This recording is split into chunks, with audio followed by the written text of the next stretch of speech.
You won't find me here when you come back. That's the last thing I said to her. The sentence fell between us like an axe into soft wood. Final, heavy, maybe even a little pathetic. I didn't yell. I didn't cry. I just said it as the music thumped behind us and the torches flickered along the shoreline. She paused, tilted her head. Then she laughed. Not nervously, not sweetly. She laughed like I'd told her the punchline to some sitcom she never respected. Like the idea of me leaving, really leaving, was so outrageous, it deserved nothing but amusement. And then she went back to dance with him. I didn't leave right away. I stood there a moment, trying to figure out how I got to that exact point. How I went from the man who used to make her breakfast in bed to the man whose boundaries were comedy material. The sand felt cold under my feet. The kind of cold that climbs. I didn't say goodbye. I walked through the trees behind the beach and left the way I came, alone. No one noticed. Not even her. But while she twirled under string lights and music with a man who wasn't her husband, I made the quietest, most serious decision of my life. And no, it didn't come with fireworks. It started with a taxi ride I never planned to take. A deleted shared album. A phone dropped into a motel toilet. And then, silence. Because when I disappeared, I didn't slam doors or leave letters. I didn't rage on social media or pack bags dramatically. I did what she never expected. I meant it. And what happened after? Let's just say, people don't laugh the same when the joke's over. When I stepped out onto the main road, I didn't even know where I was going. My phone had 12% battery. I had sand in my shoes, and I was still wearing the button-down shirt she'd told me actually looked decent for once. I remember that detail because it came out between sips of her second mojito, right before she asked Jace to show her how the locals move. I didn't go home. I didn't even go to a hotel. I took a rideshare into town, booked a last-minute room at a rundown inn behind a seafood shack, and sat on the edge of a bed that smelled faintly like mildew and regret. I stared at the wall for almost an hour. No TV, no music, just silence. That kind of silence that grows teeth and bites if you sit in it long enough. The text started at 11:42 p.m. Lorna. Hey, where are you? You being dramatic? Lorna. Seriously, Everett. Stop sulking. It's just a party. Lorna. Come back. I'm getting tired of pretending you didn't storm off. At 12:19 a.m., she finally called. I let it ring. Then again at 12:26. And 12:40. By 1 a.m., she switched to voice messages. The first one started with an annoyed sigh. The second one was all laughter in the background and a fake pout voice. Everett, come back. You're being so weird. But the third one was the one that did it. The one that snapped something loose inside me. Her voice was lower, slurred. I could hear wind and waves behind her. If you think walking away made you look strong, you're wrong. You're just a coward. This is why people think you're soft, Everett. You don't do anything. You just sit there and feel sorry for yourself. That was the moment I stood up, grabbed my phone, and started deleting everything. Photos, threads, shared notes, our Spotify playlist. Gone. I didn't scream. I didn't cry. I just erased. Quietly. Meticulously. And the whole time, all I could think was, she actually laughed when I drew a line. She never thought I'd walk. And maybe a part of me didn't either. But there I was, out of the house, off the radar, and for once, not explaining myself. The morning after, I got a message from her sister, Carly. Carly, what happened? Lorna's freaking out. Said you disappeared? I didn't reply. Not out of cruelty, but because I knew that if I opened the door even a crack, I'd get pulled back in. And I wasn't sure I'd survive it this time. Not the gaslighting. Not the denial. Not the pretending that I was overreacting again. I just couldn't do it anymore. But here's the thing. Silence screams. Louder than any words I ever said. By noon, she was calling my office. By 2 p.m., she'd sent an email with the subject line. Can we talk without you acting like a ghost? I didn't open it. Because while she was busy playing catch-up, I was busy remembering things. Things I'd buried. Little moments. Offhand insults. Half-lies that I swallowed because I didn't want to fight. All of it came back like shards. And that's when I started to really question, how long had I been the joke in my own marriage? I didn't have the answer then, but I was about to find out. Because later that night, in a moment of weakness or curiosity or something in between, I finally opened her cloud gallery. And what I saw there wasn't just betrayal. It was proof. I didn't mean to open her hidden album. That wasn't the plan. I wasn't looking to punish myself. I wasn't even trying to snoop. But in that dim little motel room, with the curtains drawn against the blinding Carolina sun and the silence pushing on my chest like a weight, I made the mistake of logging into the shared cloud account we set up when we got married. It wasn't well hidden, just buried under a folder called Backup Events. I clicked without thinking. At first, it looked like nothing: pictures of last year's Christmas party, a few shots from her yoga retreat, random selfies with our cat. But then I saw the album labeled Workshop Asheville. I almost laughed. I remembered that trip. It was supposed to be a week-long professional development seminar. I hadn't been invited. No spouses allowed, it's all networking and lectures, she'd said. She came back exhausted, cranky, and oddly distant for a few days, but I chalked it up to travel fatigue. I even picked her up from the train station with her favorite cinnamon rolls. She kissed my cheek like she was kissing a wall. The album opened slow, like the phone was hesitating too. The first photo was tame, her in a conference room, name tag, coffee in hand.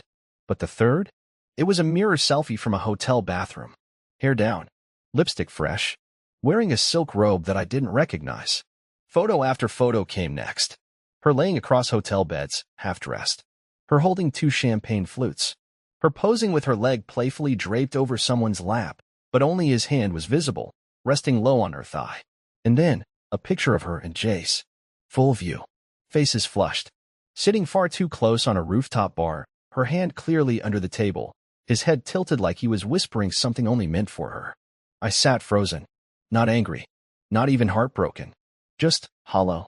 I don't know how long I sat like that. Eventually, my stomach turned and I ran to the motel bathroom to vomit. It wasn't just the betrayal. It was the ease of it. The confidence. She'd saved these. Not hidden well. Not buried deep. Like some part of her wanted to be caught. Or worse, didn't care if she was. My hands were shaking, but I kept scrolling. The timestamps showed these weren't isolated incidents. Asheville was 6 months ago. There were pictures from a brewery festival 2 months later. Then one from just 3 weeks before the beach party. Lorna and Jace had a lounge, her lips on his neck. It wasn't a fling. It was a relationship. And I had been the placeholder husband, the accessory she wore to family events and holiday dinners. I stared at my reflection in the cracked mirror, pale and sweat damp. I looked like someone who'd just crawled out of a collapsed house. I didn't call her. I didn't even cry. Something colder settled inside me, a kind of numb clarity. This wasn't a misunderstanding. It wasn't a lapse in judgment. It was a pattern. A deliberate, ongoing deception. And the worst part? She thought I'd never leave. That I didn't have the spine. That I'd always take the insult, swallow the doubt, and stay quiet. So I decided to change the story. Not with screaming or revenge, but with disappearance. I booked a rental car. Picked a city 5 hours west. Somewhere she wouldn't think to look. Somewhere with a cheap sublet I could pay in cash. I stopped sharing my location, canceled all upcoming payments tied to our joint card, and packed what little I brought into a grocery bag. I didn't leave a goodbye. I left her exactly what she gave me, silence. And yet, I knew it wouldn't stay silent for long. Because soon, she'd go from laughing at my warning to realizing I meant it. And that's when the real panic would begin. I didn't check my phone for 2 full days. Not even once. I bought a burner at a gas station on the edge of town, paid cash, and slid my real phone into a drawer at the sublet I found through a guy named Marvin, who barely spoke a word but didn't ask any questions. The place was tiny, a dusty 1-bedroom tucked above an abandoned thrift shop, with creaky floors and a shower that rattled when the water turned warm. But it was perfect, because no one knew where I was. And for the first time in years, I didn't feel watched, judged, measured. I just was. On the third morning, curiosity, or maybe weakness, got the better of me. I pulled out my old phone, turned it on, and let the avalanche hit. 42 missed calls. A dozen voicemails. Dozens of texts. Not just from Lorna, but from her sister, 2 of her coworkers, even her mother. The tone of the messages had shifted completely. Gone was the mocking or dismissiveness. In its place? Confusion. Panic. Urgency. Everett, where the hell are you? Are you okay? Please. Just respond. This isn't funny. You're scaring me. Come home. We need to talk. I know you're mad, but disappearing isn't the answer. One of the voicemails stopped me cold. It was her voice, trembling now, barely above a whisper. I don't know what you saw, but I swear it's not what you think. Please, Everett. I made a mistake. You can't just vanish. Come home. I'll explain everything. Explain everything? What exactly did she think could be explained about wrapping herself around another man? Over and over again, while I paid the mortgage, folded the laundry, and listened to her complain about deadlines. I stared at the screen, watching the tiny play button blink, and something strange hit me. She wasn't upset because she was sorry. She was upset because I finally did something. Because I'd broken the role she had written for me, the quiet, spineless husband who mumbled concerns she could laugh off over wine. And it turns out, me leaving, that wasn't in her script. Later that night, a message popped up that didn't come through the cloud. It was from a number I didn't recognize. Short. To the point. She's trying to find you. She's telling people you're unstable. Says you need help. My stomach dropped. I typed back, "Who is this?" But there was no reply. The next day, my bank app locked me out. Then my email. Then our shared Netflix account, of all things. I knew what she was doing. She was trying to reclaim control, to yank the steering wheel back. But here's what she didn't realize. I was already miles ahead. I had withdrawn my savings, split the joint account weeks before the beach trip, and backed up every photo and message I found to a secure drive. She wasn't going to gaslight me into a corner this time. I was tired of being the joke. But Lorna? She was just getting started. Because a few days later, she drove to my parents' house, crying on the porch like a widow, claiming I had vanished in a depressive episode and begged them to help bring me home. She didn't know I'd already told them everything. My mother answered the door, stone-faced, and said, "If he wants you, he'll find you." Lorna didn't respond, just turned and left. And I thought that would be the end of it. But I was wrong. Because that night, someone tried to break into the sublet. The lock was busted. No one got in. But the message was clear. She didn't want to explain. She wanted to erase. And that's when I realized. I couldn't just disappear. I had to show the truth. I didn't sleep that night. Every time I closed my eyes, I saw the lock cracked just enough to know someone had tried to get in. I sat in the corner of the sublet's cramped living room with a dull kitchen knife in one hand and my backup hard drive in the other, watching shadows crawl across the walls like they had something to confess. I wasn't afraid for my life exactly. I was afraid of being silenced, of being buried under the version of me Lorna was already feeding to the world. The unstable husband narrative. It was genius, honestly. Easy to sell. Quiet man, moody, withdrawn, disappears after a minor argument. It practically writes itself. And once that label sticks, everything else becomes colored by it. Suddenly, her betrayal is excused as self-care, and my escape becomes a crisis. She was painting over her guilt with my silence, stroke by stroke. But I had something she didn't. Proof. That morning, I drove 30 miles into the next town, found a coffee shop with a password-free Wi-Fi connection, and created a fresh, anonymous Reddit account. Not this one, a decoy one. One with no ties, no breadcrumbs. I wrote carefully. I didn't use our real names. I didn't mention cities or specific dates. I just told the story. A husband discovers his wife's months-long affair with her coworker after she mocks his boundary at a company retreat. He leaves without fanfare, finds images on a shared cloud account, and begins to piece together how long the deception had been happening behind his back. And then, I posted screenshots. Carefully redacted, but undeniable. Her laughing on Jace's lap in a hotel room. The texts where she told him she felt more alive with him than she ever had with me. The voice message where she called me soft and mocked my fragile little feelings. I didn't editorialize. I didn't call her names. I just let the screenshots speak. And they screamed. The post went viral within hours. It started trending on relationship subs. Thousands of comments. People weren't just angry for me. They were furious. They dissected the gaslighting, the emotional manipulation, the way she twisted every expression of concern into weakness. Some even recognized the dynamic from their own relationships, and suddenly it wasn't just my story, it was ours. But what I didn't expect was what came next. Someone sent the post to Jace's fiancée. Yeah, he was engaged. I didn't even know. Her name was Mandy, and she messaged me directly through Reddit using a throwaway of her own. Her tone was raw, not angry, not bitter. Just stunned. She had no idea. Said they were supposed to get married in 6 weeks, and she thought Lorna was just a friend. She asked me for the rest of the evidence. I hesitated, but I sent her everything. Not out of spite. Out of mercy.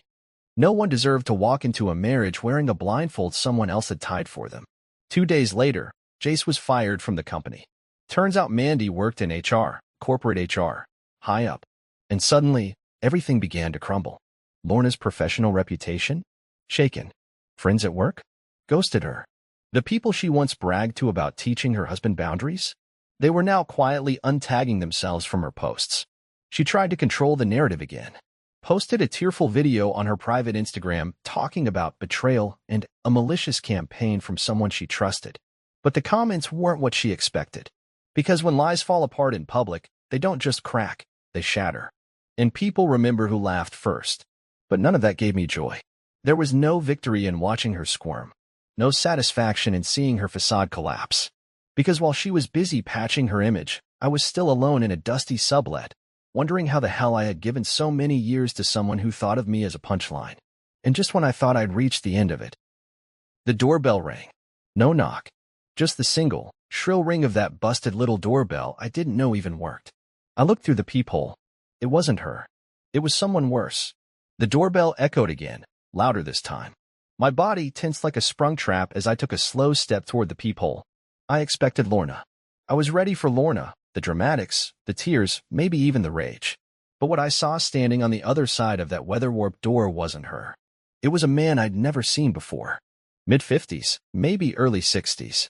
Expensive jacket, leather briefcase, the kind of demeanor that said, I don't knock twice. His car, parked crooked in front of the building, was a black Audi with government plates. I didn't open the door.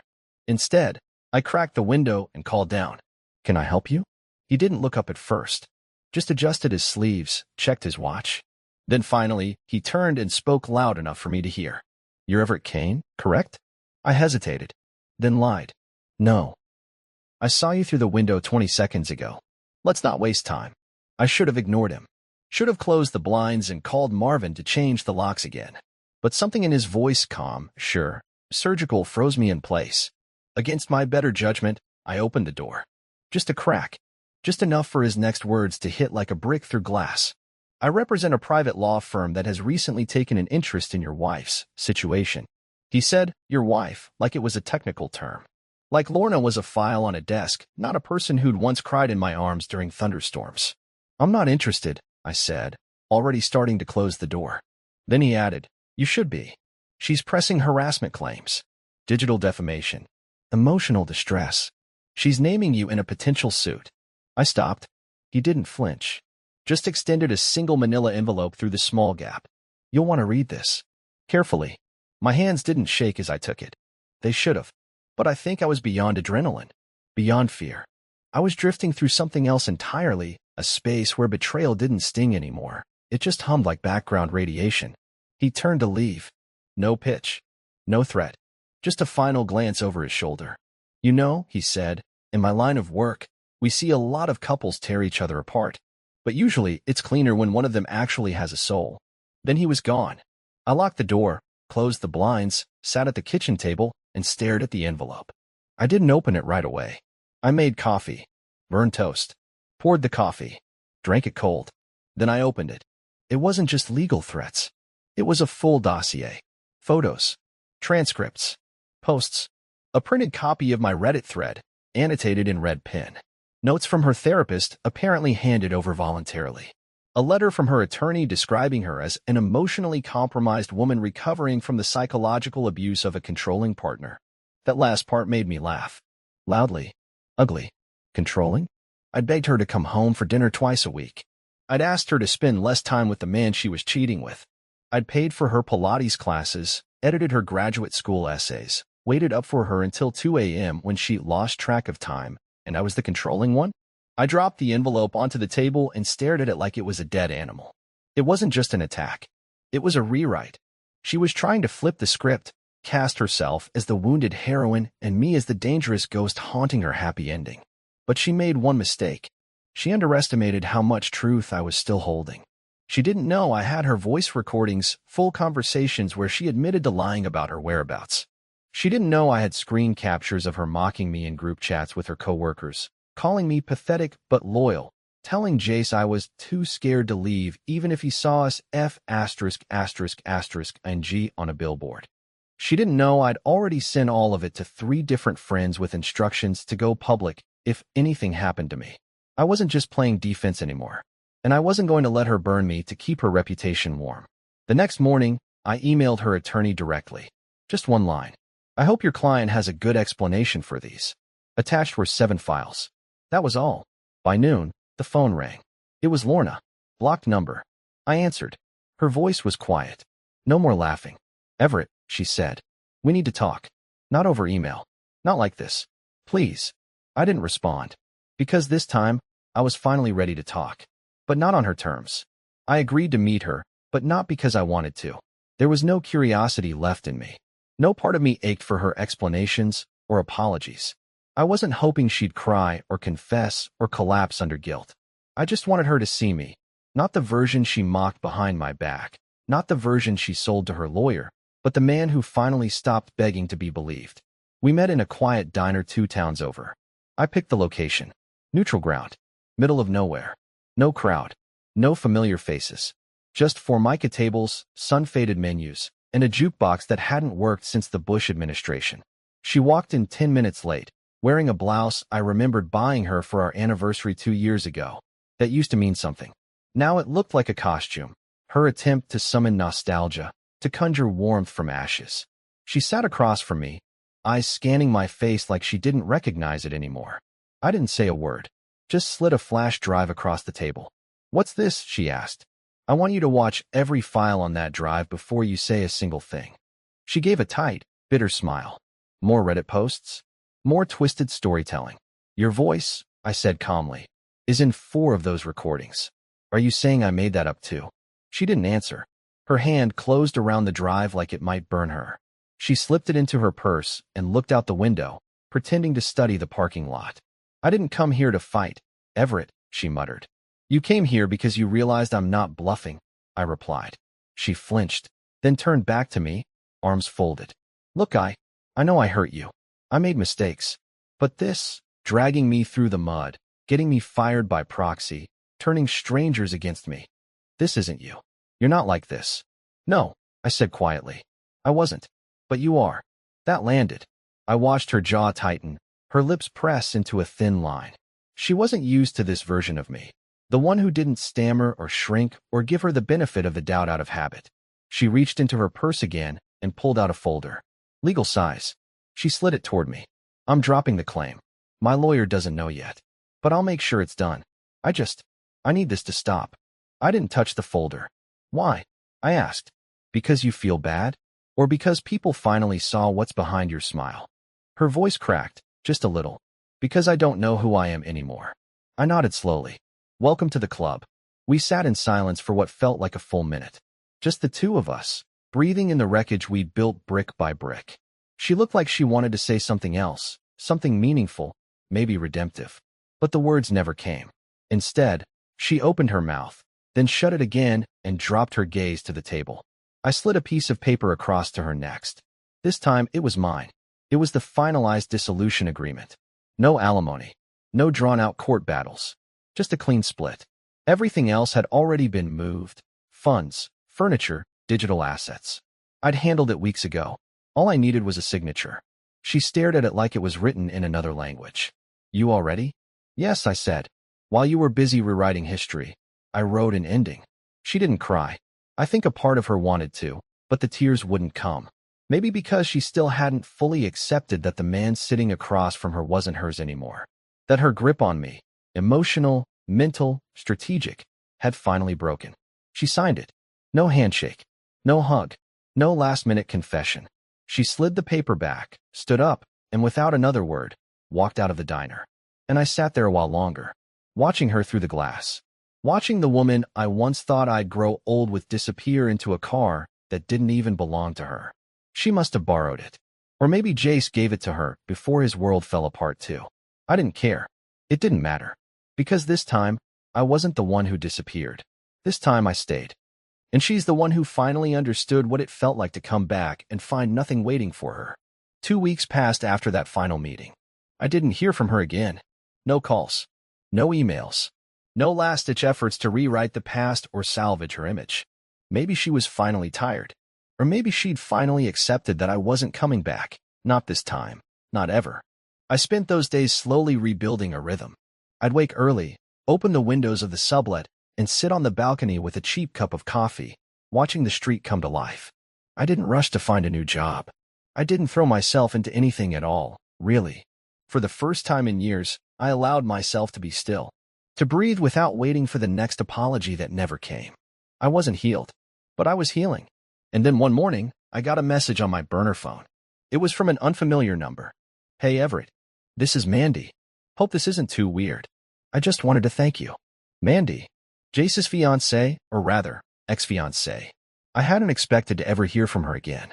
I wasn't sure I wanted to, but her message kept going. "You saved me. What you posted, what you shared, it gave me answers I didn't even know I needed. It was painful, but it set me free. And I just wanted you to know, you're not weak. You're brave as hell." I sat there rereading it for several minutes. It wasn't the compliment that got to me.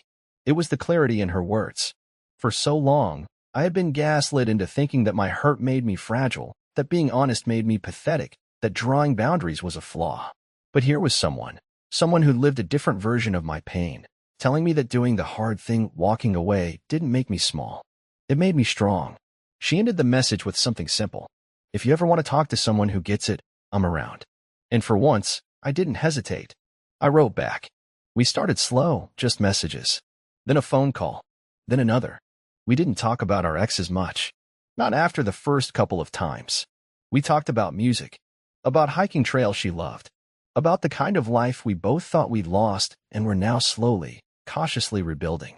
She wasn't a rebound. I wasn't hers either. We were something else entirely, two people who had been burned badly enough to recognize warmth when it came honestly. 3 months later, I left the sublet, moved to a new city, took a job doing freelance design, something I hadn't done since college. I even adopted a dog, a stubborn, aging mutt with a crooked tail who follows me around like I'm the only person left on Earth.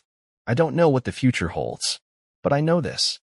The man who stood on that beach, begging for respect and being laughed at, is gone. The man who let himself become a footnote in his own life? Gone too. And in his place is someone new, someone whole. Because sometimes, the most powerful thing you can do isn't scream or fight or prove your worth. Sometimes, the strongest thing you'll ever do is walk away and mean it.